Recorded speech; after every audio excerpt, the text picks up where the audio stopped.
you all on celebration for the International Women's Day. The theme for today's celebration is why pursue your career in procurement and supply chain. I am Ayushi Uli, your host for today's session.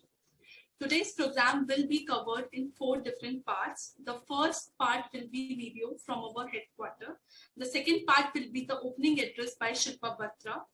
The third part will be followed by the panel discussion, which will be moderated by Dr. Saroj Kaur, along with other eminent experts in the field. The last round will be the Q&A round. Meanwhile, during the discussion, if anyone of you have any questions, you can just type the question in the chat box. Our team will be taking care of the questions and we will just give it to the panelists. Okay, yeah. So let's start our first part with our video message from our headquarters ISM World. Happy International Women's Day. I'm Susan Marty. I'm the Chief Product Officer for Institute for Supply Management. Today is a day of celebration, a day we recognize the achievements of incredible ladies all over the world. It's a day we celebrate the women in supply chain. One of my favorite quotes is by a famous female poet and author, Maya Angelou. She says, each time a woman stands up for herself, she stands up for all women. Be a woman that stands up for all women. I believe fearless women support fearless women. Celebrate the other women around you. Stand up for what is right. Encourage other women to go into this extraordinary profession. This year is a year of choose to challenge. So I encourage all of you to create your tribe, create your community, support each other women, and lift up other women in the profession. Choose to challenge. I celebrate all of you today, and I tell you all, Happy International Women's Day from Institute for Supply Management. I would like to thank Suzanne and her team for her excellent, inspiring message for the Women's Day. Thank you so much. Thank you so much, Suzanne. Thank you so much. Now I would like to introduce you to our opening speaker, Shilpa Batra. Shilpa Batra is a former president of Harvard Business Society and a chairperson at Society of Women Engineers USA Portland. She's currently working as a senior manager with an IT company in USA. Shilpa, you can just share your file. Can you please share your file? Yes, absolutely.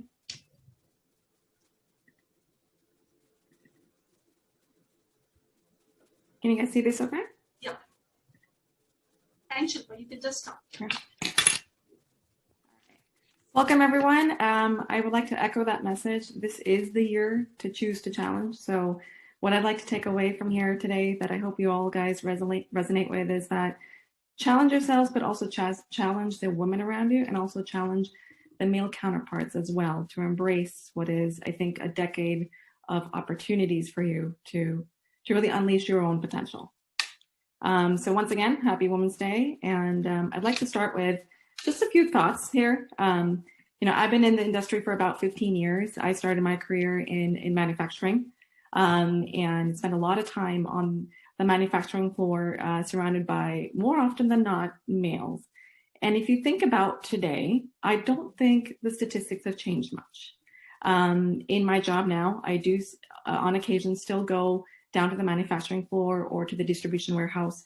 And I would say that the statistics are pretty much the same, where women still hold only about 30% of the jobs in supply chain. And to make this gap even more exacerbated, I think the pandemic has made the woman choose even more, those with, especially with those with kids, the opportunity to maybe even downshift their career or leave the workforce altogether.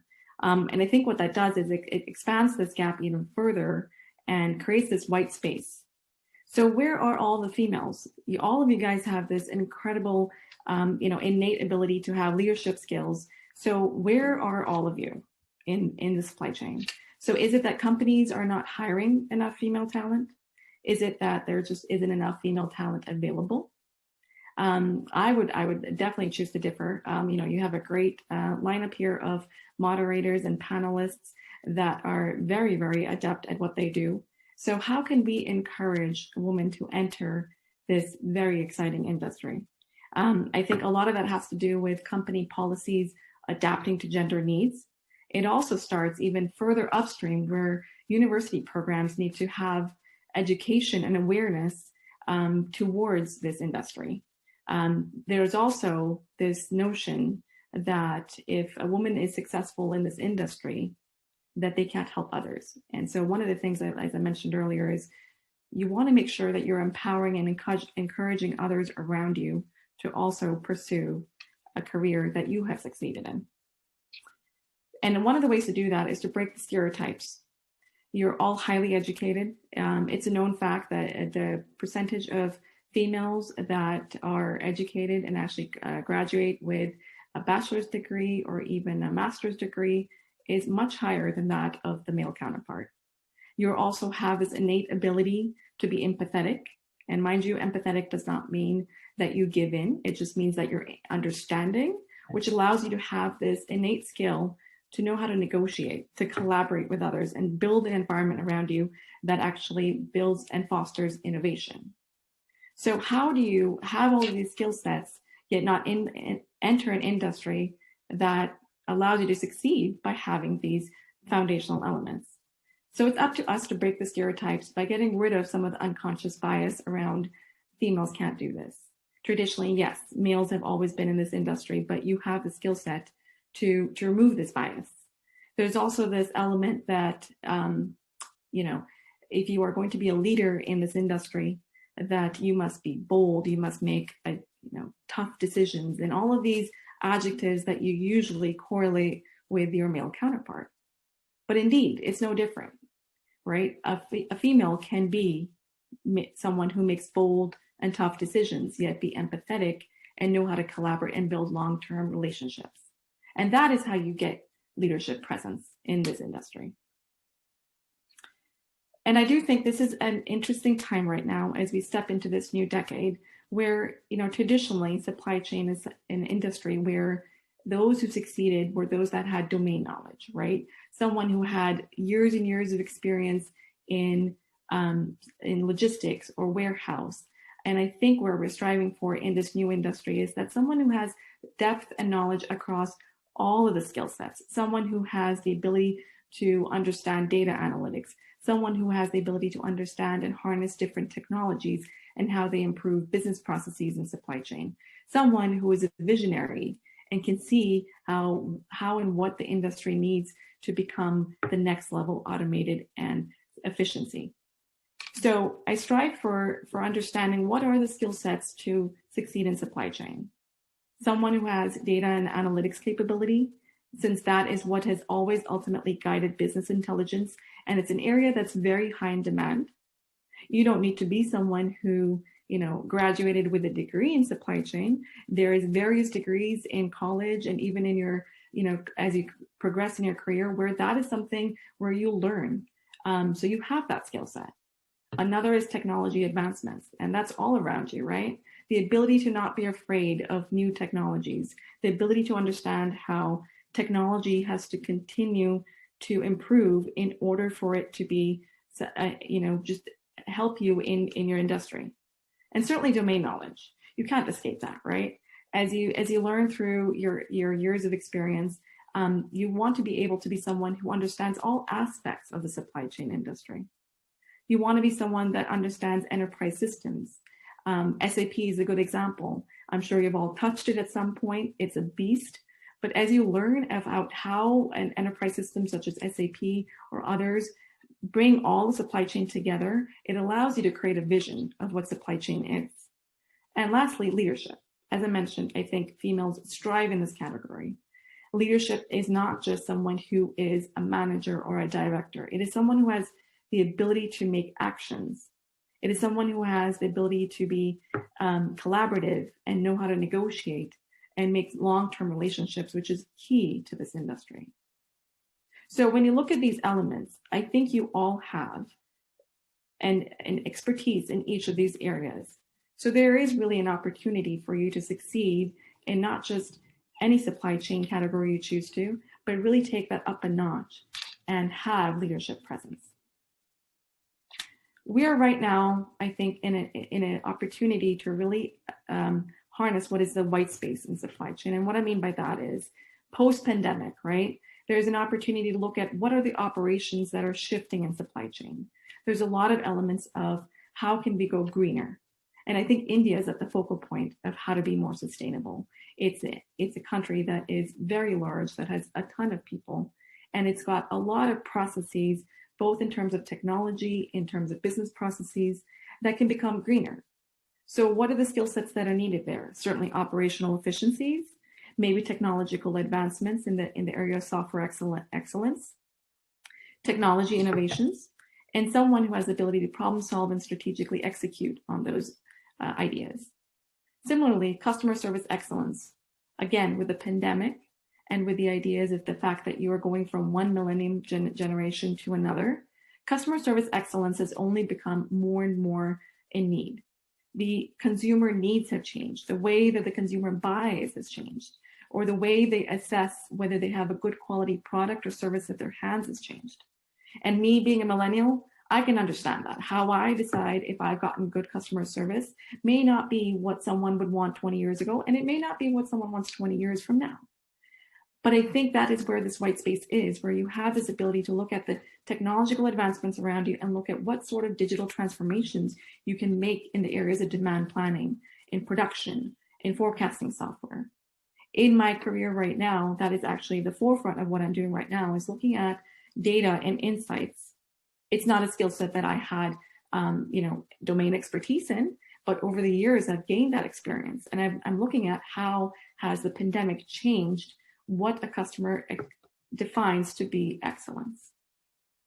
Further, there is this opportunity for supply chain networks to support growth in e-commerce, and I think again, India is going to be the focal point of something like that.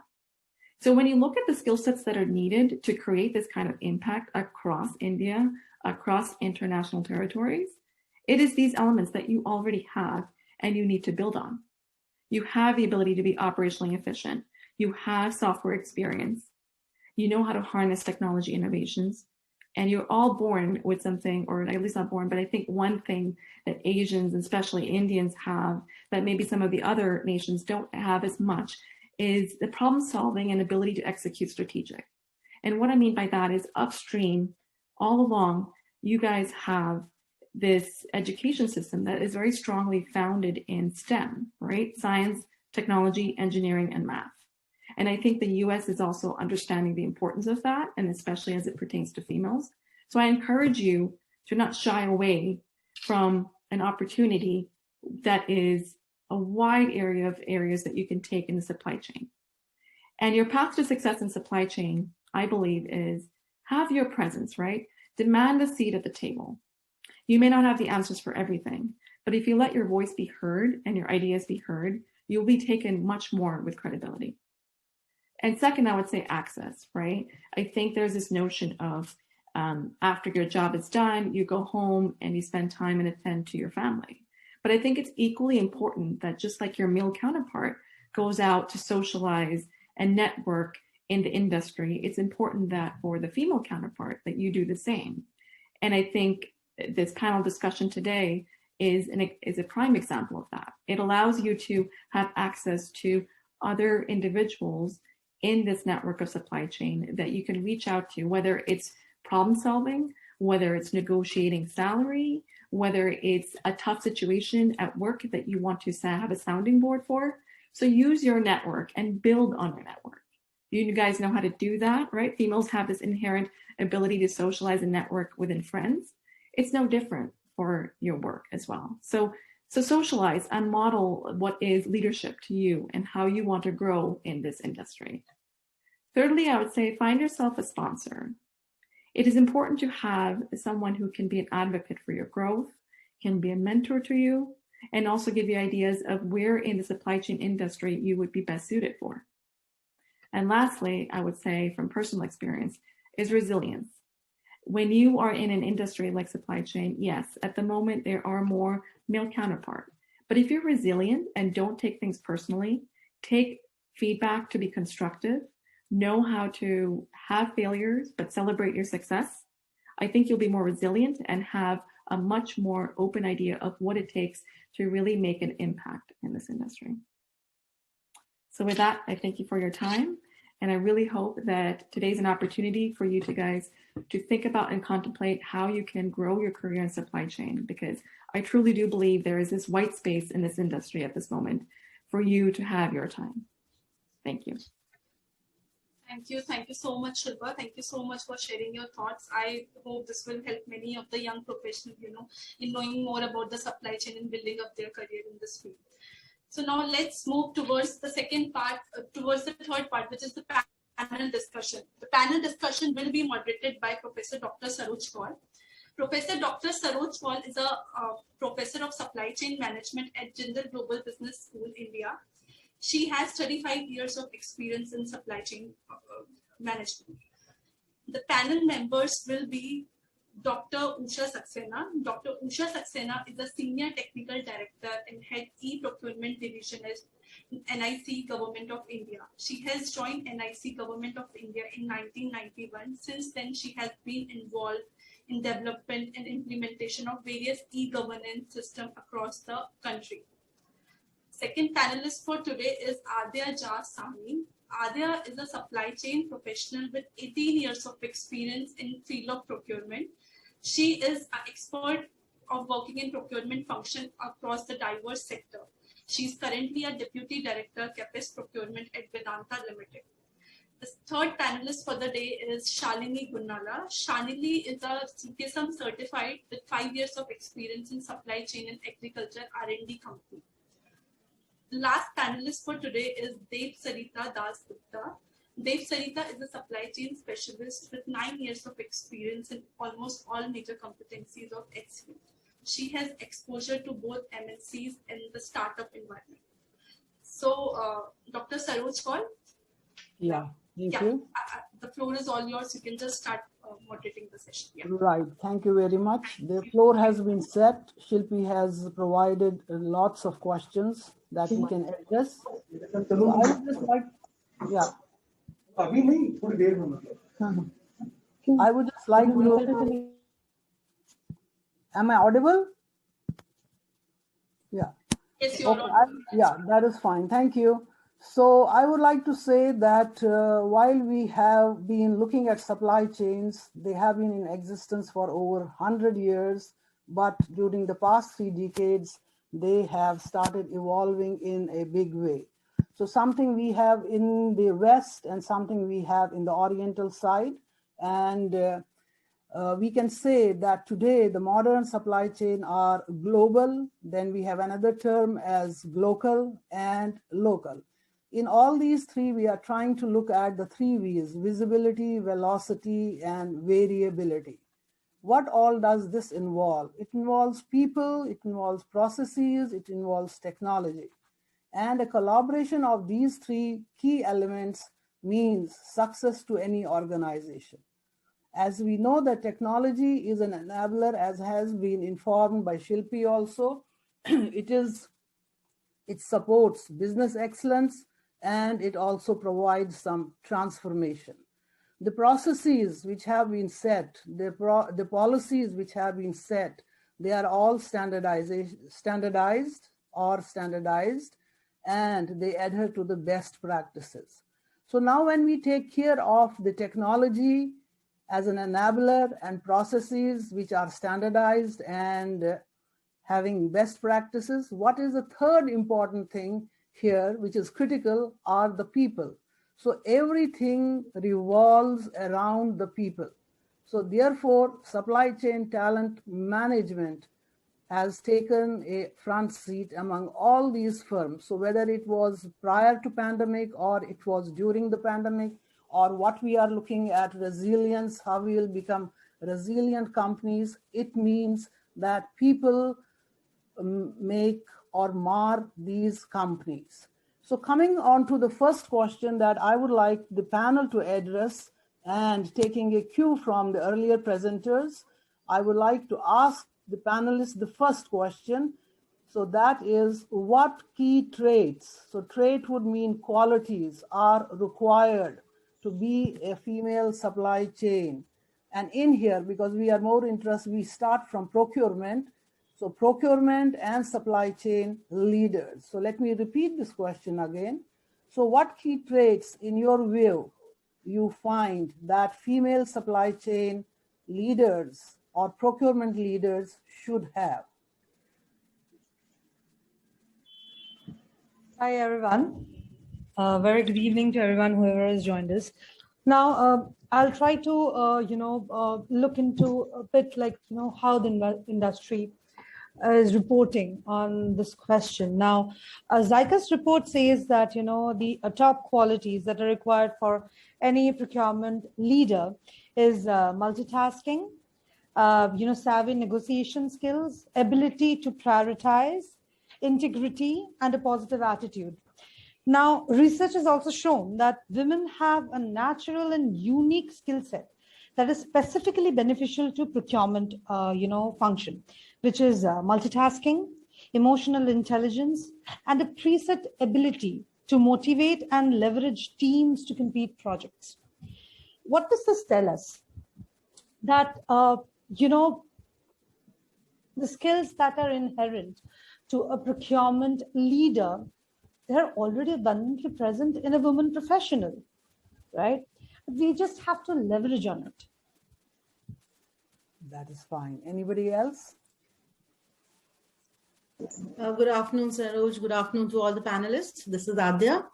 So look, I think in terms of traits, when we are talking about, and these are traits, not skills, of a procurement leader, irrespective of whether they are female or male, three things what I have experienced in my journey of my career journey of the last 18, 19 years is what you need to do is, courage. As a procurement professional, what you need to do is be strong-willed, and there is an ability to stand up and manage your vendors, internal stakeholders, and get your point across.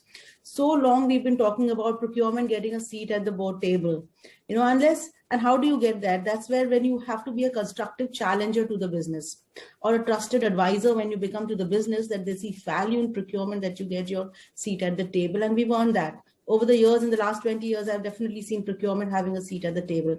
So the courage to stand up and challenge the status quo, get new ideas, think out of the box, that's something that is an important trait. Second, what is very important as a procurement professional is the capability to understand and adapt quickly to the emerging situations. The current pandemic and has shown us the importance of resilience in procurement and supply chain. And what we needed to do when we were faced with pandemic a year ago, as procurement professional all across the globe, we were panicking. We did not know how to maintain the security of supply. How do we keep the cost escalations away? And we needed to adapt very quickly to the situation, renegotiate all our contracts, get into the, whether it was force majeure declared, how do you handle those? There were legal clauses which were getting instigated. So we had to get across all that. So you have to understand the situation and adapt very quickly to the emerging situations. So that agility is a very, very important trait of all procurement people. And third, and which is not the least, which is curiosity. It is extremely important to be curious about what's happening. So as a procurement professional, our role, if you define it by, is to go out and buy things and source equipment, services for our organization. But really, do we really understand what we are buying? To understand, go into the depth of what you're buying, that's when you know you are going to get the right thing for your organization. So the curious to know what you're buying, how you're buying, to learn about best practices and constantly benchmarking yourself against what's happening in the world and how do you adopt those practices is a very, very important trait for any procurement leader. So from my point, there would be the 3 C's: courage, capability, and curiosity. Thank you very much. Thank you very much. So for the first, this is the second question in the key points for discussion: skills required to be competent in this field. Let me summarize what I have been able to gather. So one is to have technical skills. The second is to have business skills. The third is to have behavioral traits. And the fourth is the digital dexterity. So that means new skills, adoption of new skills, competencies, etc. Okay, with this, I would like to open the second question to my panelists. If we do a search, anytime we look into Supply Chain Brain, look into Gartner, look into several of the reports, we understand that there have been several female leaders in this area. Let me take a few big companies, large companies, and name them. So we have VP Supply Chain at Lafarge. She is a female, Annie B. The Chief Procurement Officer today of Cisco is Alexandra Lopez. The Supply Chain Vice President of Boeing is also Alexandra. And at Zypher, which is moving so many, in this pandemic, moving so many million doses from one country to another country, the supply chain is really, and it is giving a problem at many places. She is also a female, Emma Cunningham, and she is from Canada. That is what I know. My second question now to the panelists is that while we see or while we find that there are fewer women in the procurement domain or at the supply chain domain, how to manage the gender gap. So this was a small cue that came from the earlier presentation. So how to manage the gender gap and what will be the necessary change. So that would be interesting. So may I repeat the question? So there are fewer women in the procurement and supply chain domain. How to manage the gender gap and what will be the necessary change. So if you, I can quote what is called as, I can quote some numericals to you. And in 2017, again in 2018, it was found that only 35 to 36% of the workforce are females. When, if you look at the manufacturing industry requirements, and in this decade, they say there are billions of places which need to be filled up in the manufacturing industry. So there is also a lot of supply chain. So with a female population interested in education, getting educated themselves. So this second question, I would like you to please answer me. And this is it, how to manage the gender gap and what will be the necessary change. Hello. Hi, everyone. See, there is as per the surveys, we came to know that most of humans have emotional intelligence, a higher rate. But the problem here is like women sees there is a glass ceiling between the growth, and there are issues like lack of flexibility in the work hours, psychological issues, or cultural issues. And there may be an unequal pay and limited access where the woman needs to take care of families and work area. So to overcome this, the woman needs to have a positive attitude where she should have a courage to fight. She should understand what the glass ceiling area is, and she should be able to talk to the management and explain what she feels and what she sees.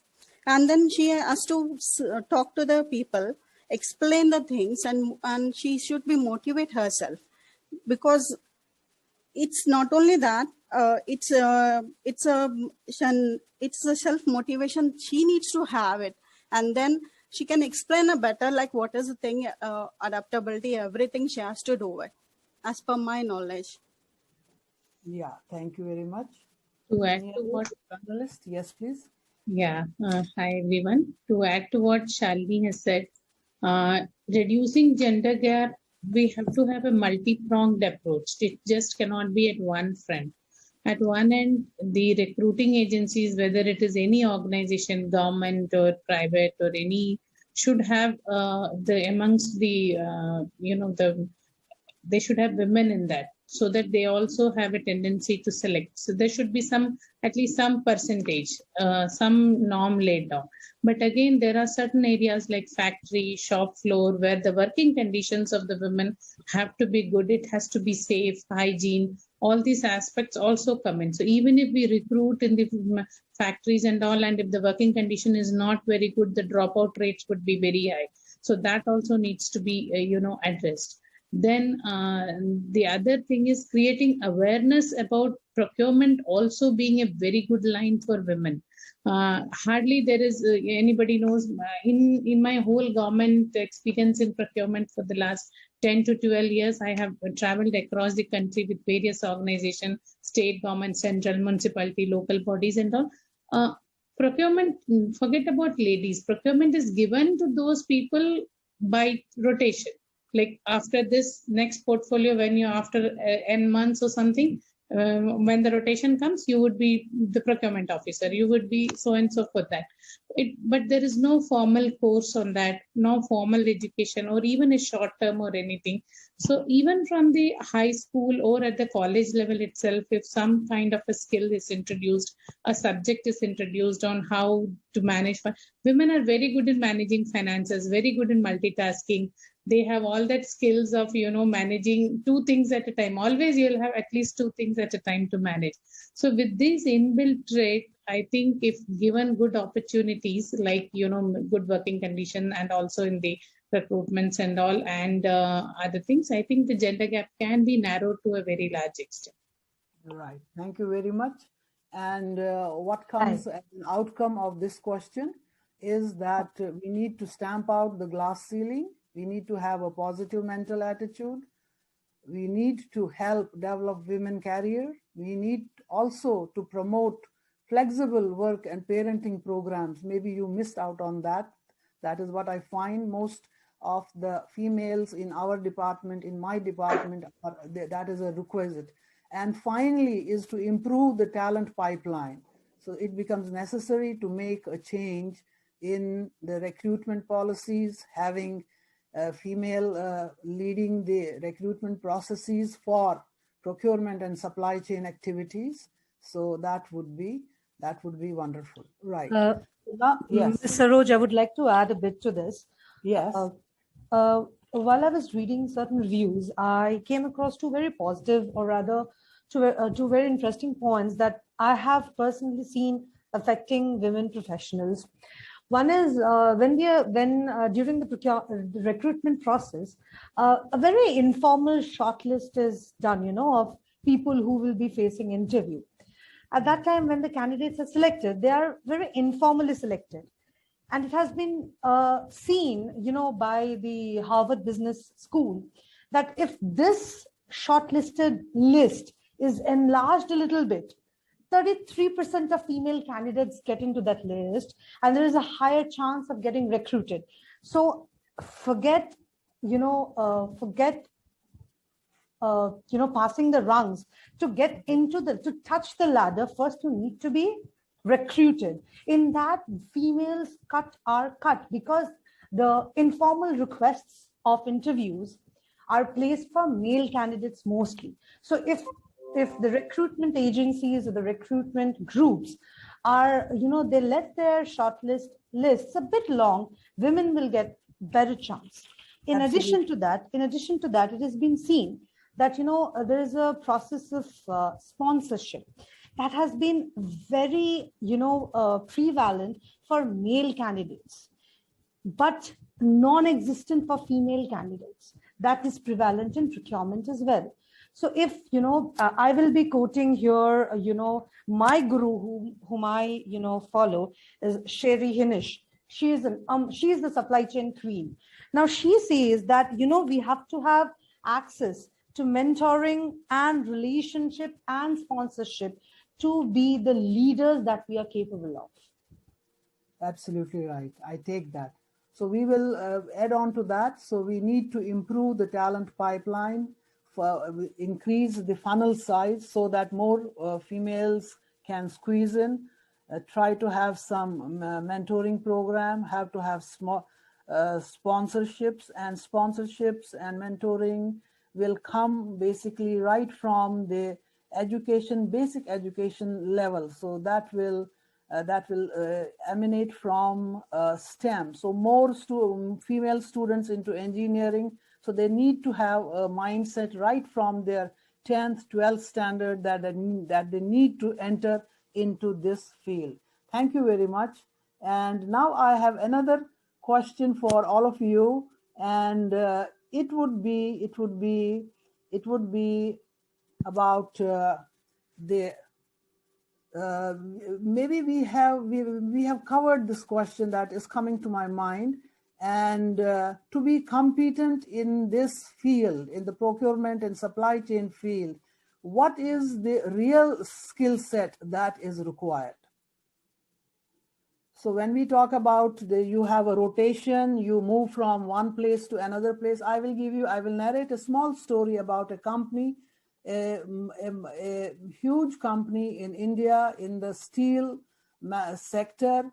And the students that join there at the lowest rung, they can be from civil engineering, they can be from mechanical, they can be from even from computer sciences, mining. So they go into procurement department for 2-3 years, they stay there, they learn the things, and then they grow up.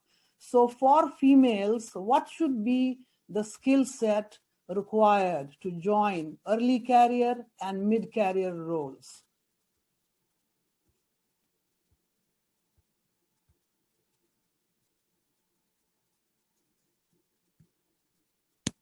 Okay, I'll take the floor.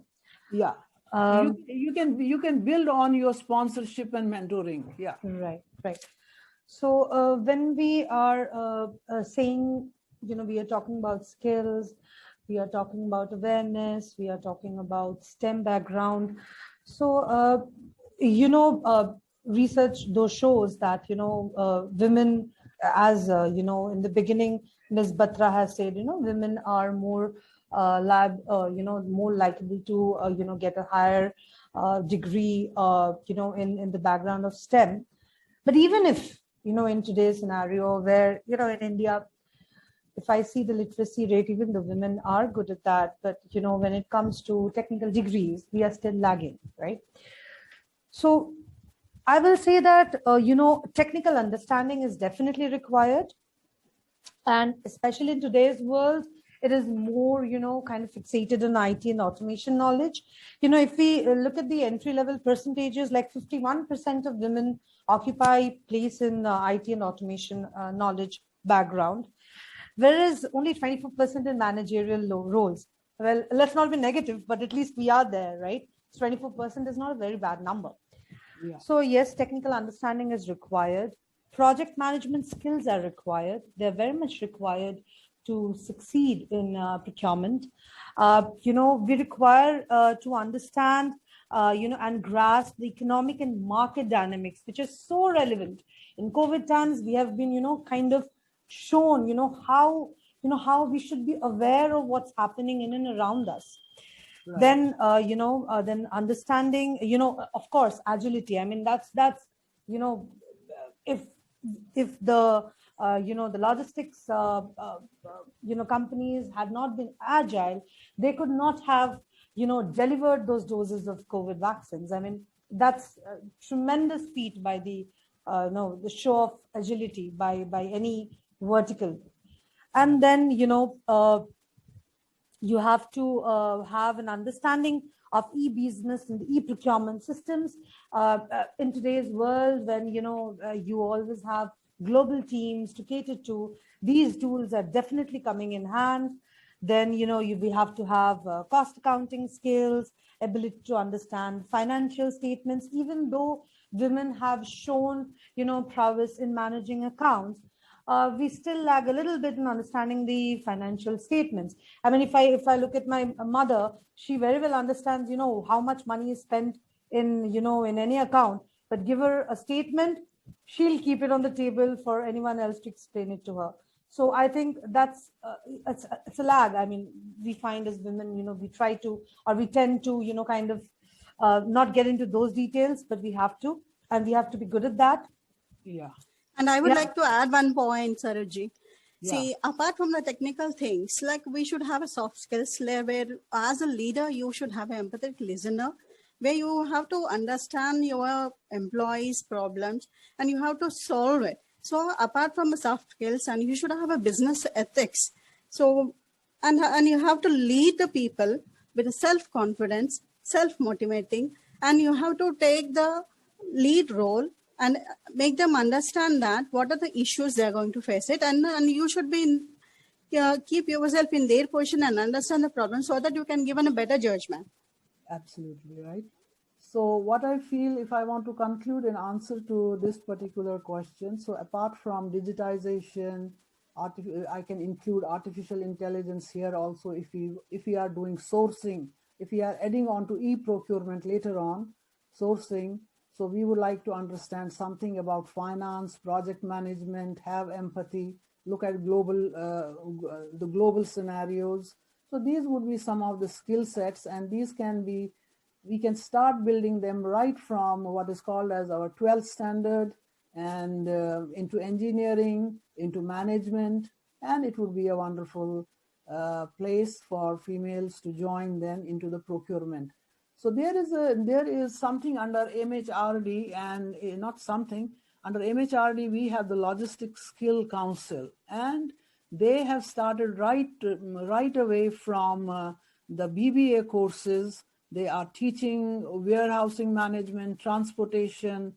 They are teaching several different subjects on even, I do not know whether they have taken procurement, but they are teaching the other subjects to the young ones who want to join at the BBA level. So they have BBA, supply chain, you can say now analytics, that is a new thing, but it is supply chain management only on. So these are special domains, specialized programs. Coming on to the last, and there is a lot of chances for them.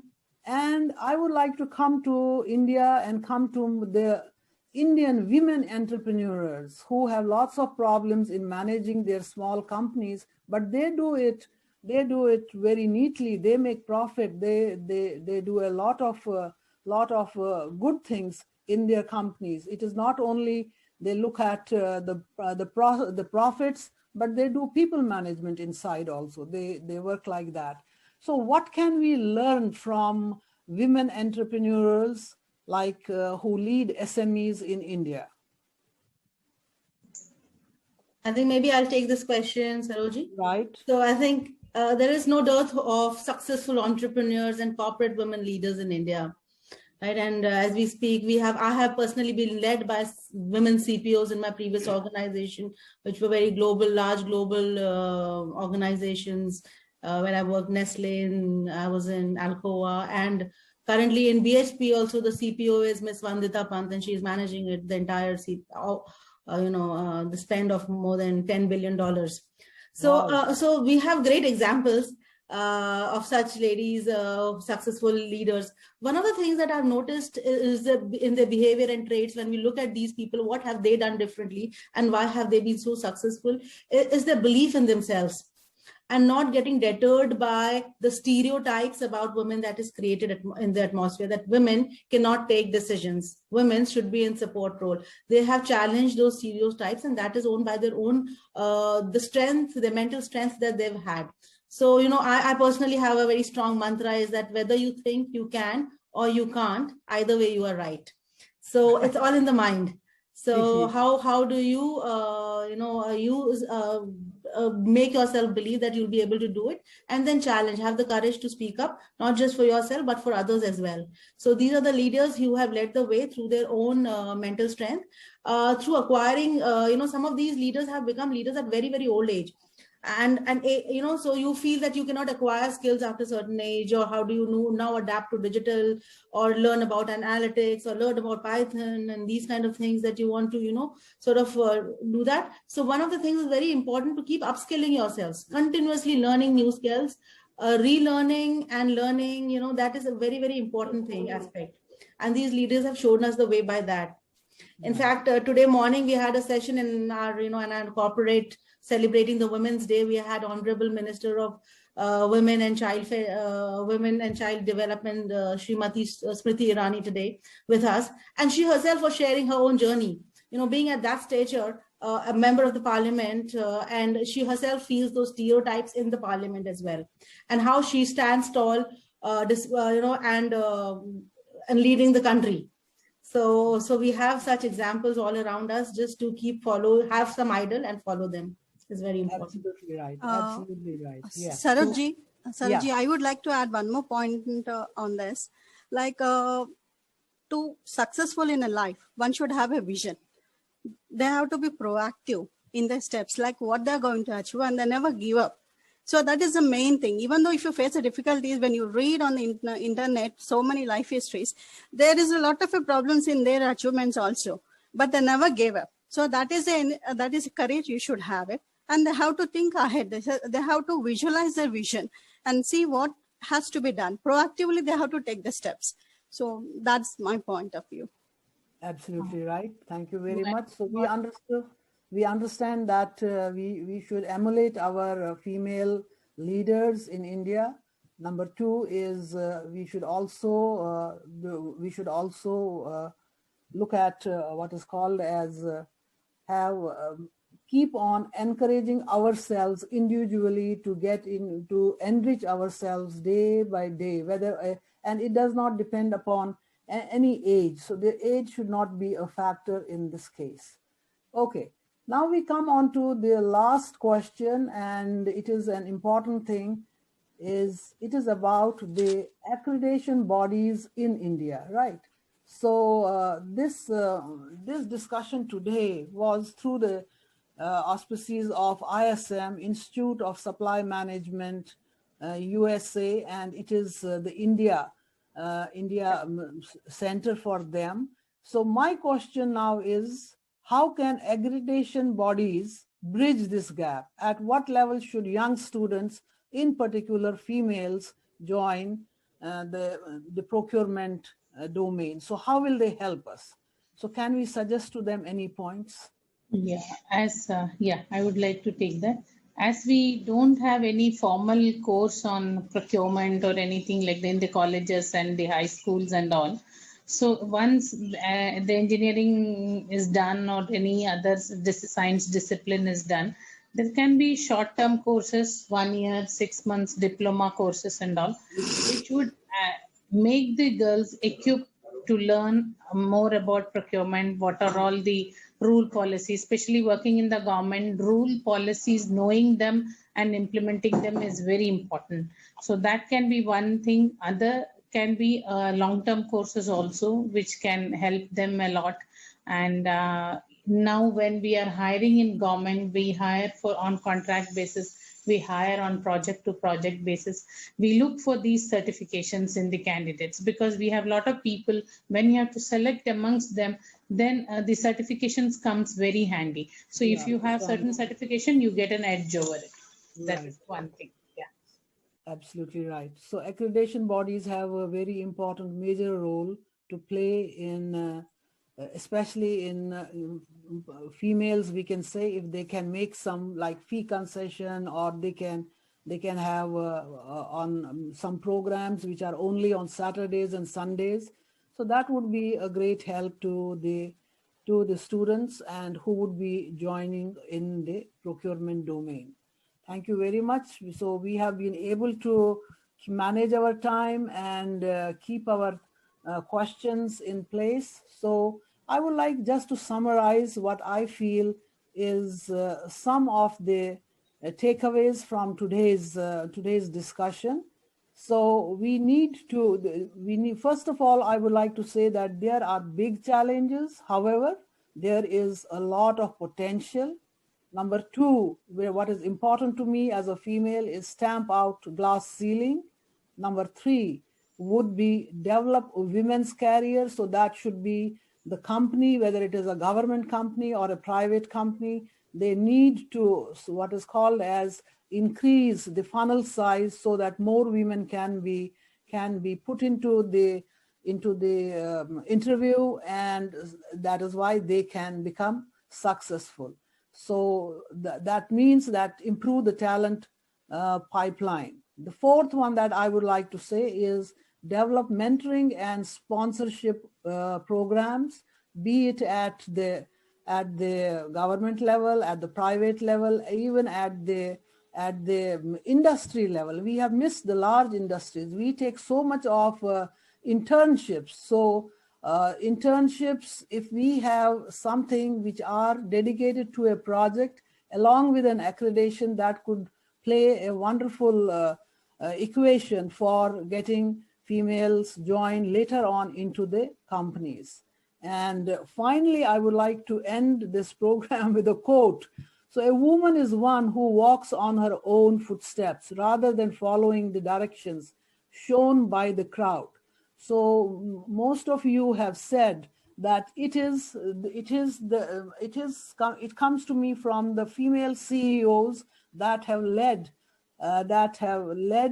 in this field gloriously, and they are doing well at all ends. So I would now like to pass on this thing to Oli, and if we have some questions from the audience, let's take a few questions. Okay. Thank you so much, ma'am, Sarosh ma'am. So I'll just ask the candidates, the participants, if they have any questions. They can quickly raise their questions in the chat box.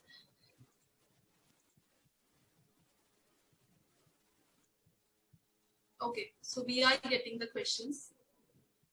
So we have got one question from Gaurav Jindal. Okay, he is asking that do you have any plan to provide the support system to the women who are on the verge of starting their career? So please repeat it again.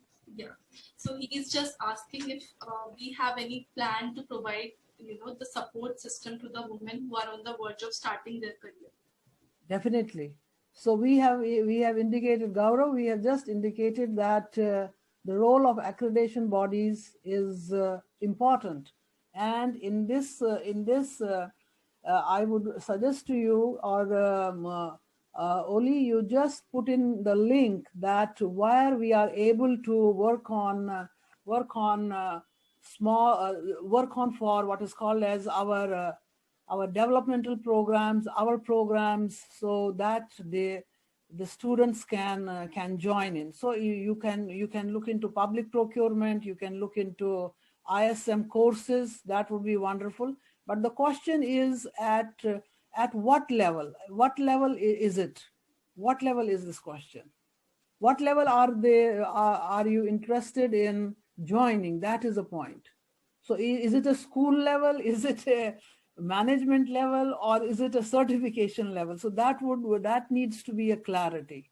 Okay, another question? Okay, so yeah, we have some other questions also. So it's like, 1 second. How do we can become future ready, because future of procurement is completely robotic? Robotic? Yeah, I'll repeat it. How do we can become future ready, because future of procurement is completely robotic? This is asked by Priya Manhotra. Yeah. Maybe I can take that one. Okay, Adya, go ahead. So I think that's a very, very valid question. And we've been talking about this in various procurement forums, that with the digitalization and robotics and RPAs, AI is coming in place, are they going to take up the role of procurement?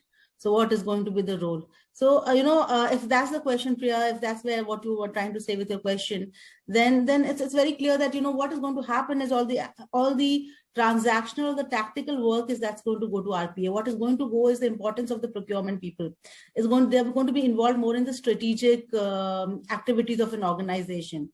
And that's where I think everyone is trying to move the organization steer it towards that kind of digitalization, where most of the transactional and the tactical work is done by robotics, and the procurement people's time is freed for doing more value-added work to see what matters most.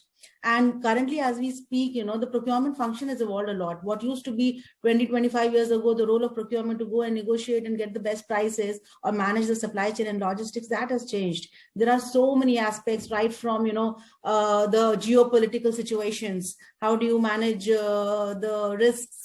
How do you do the due diligence, the risk related to ethics, the risk related to modern slavery? There's so many aspects that you need to look at. So that's where the procurement folks need to focus on. So I think there is no impact on the procurement professional in terms of what is their role going to change. Is going to get impacted? Definitely change. It's going to get more strategic, is what I feel.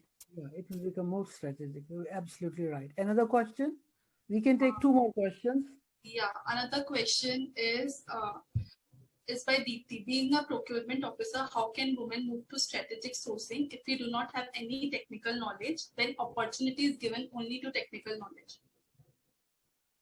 Oh, It is through experience. It is through experience they learn at the upper level. So when seniority, when they are into that specific domain where they have to look at, so this they build upon their previous experience and use it. So it doesn't matter at that level, right? I feel. Yes, Adia, would you like to add on? Yeah, Usha, you would like to add on to this?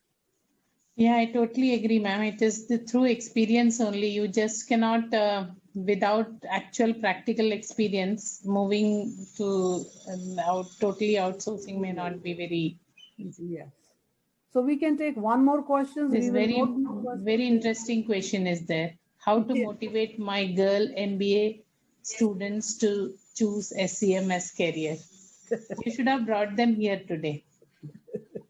She should have joined the session.